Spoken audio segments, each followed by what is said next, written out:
UAE has announced that it is going to restart the Habshan gas plant, but most LNG exports remain shut due to Strait of Hormuz closure. Um, okay, I want to come to now Ambassador Goyel on this.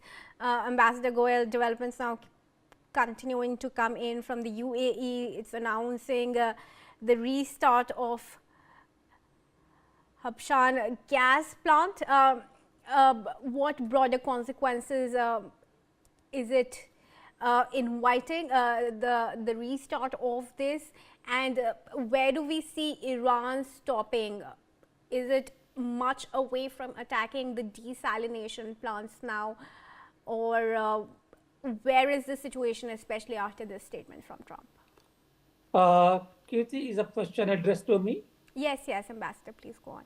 Uh, Iran had made it quite clear that they will attack the basic infrastructure in the Gulf countries, particularly the countries where there are American bases.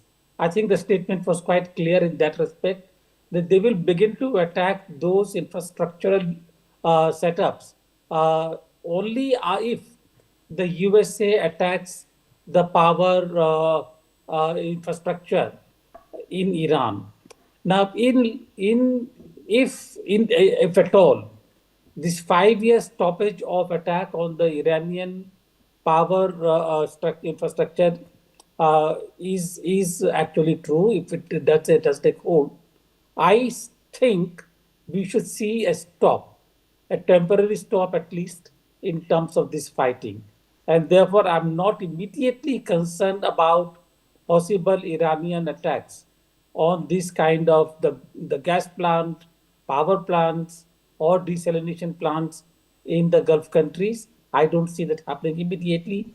However, as I have said before, there is many a slip between the cup and the lip. The US has said it. Uh, when Israel attacked Natanz, it was completely unexpected.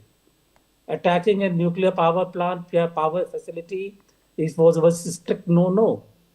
We know that there is a risk of the nuclear radiation from such an attack, but it happened.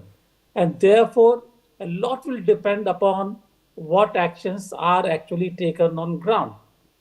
So if there is an attack on the Iranian power infrastructure, power plants, desalination plants, then there is no guarantee that Iran will not do it. But my expectation is that if there is no further attack, there is no attack on Iranian power infrastructure, there should be no attack on Gulf or anywhere else. Okay. Are we looking at easing of supplies and passage of tankers through the Strait of Hormuz now with this announcement, General Dwivedi? Preeti, point is it's too early at this time to say which way the ground situation will move, because we can just take it as a very temporary pause.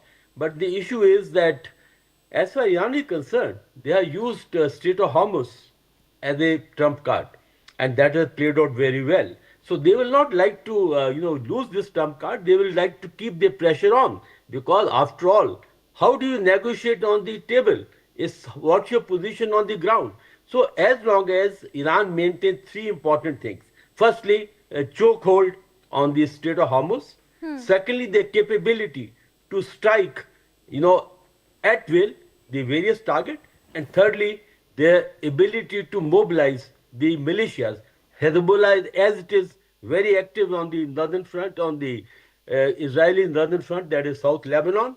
Houthis are still lying low. They can be activated. They can activate the water, ways on the Red Sea. So therefore, I think that right at the moment, Iran will like to maintain all the three trump cards and ensure that they come on the negotiation table from a position of strength. Now, that's what actually is going to determine whether the temporary pause, does it hold on or does it not hold on. And we know President Trump, in case he finds the talks are not going on as per his choice or liking, well, it can be back on the battlefield, business as usual, what we have seen in last about 3.5 weeks. Okay. Kriti. One final question before I wrap up the discussion. My question to Mr. Lali, who's been waiting for some time.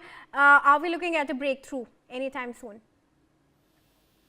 Kriti, I wish I could say yes, but let me just give you 3 points. Now, this war, if I go by Marco Rubio's statement, is on record saying that if we wouldn't have attacked, the state of Israel would have attacked. So that's the basis of my next statement. One country started this, America followed suit, and now there are 3 countries involved.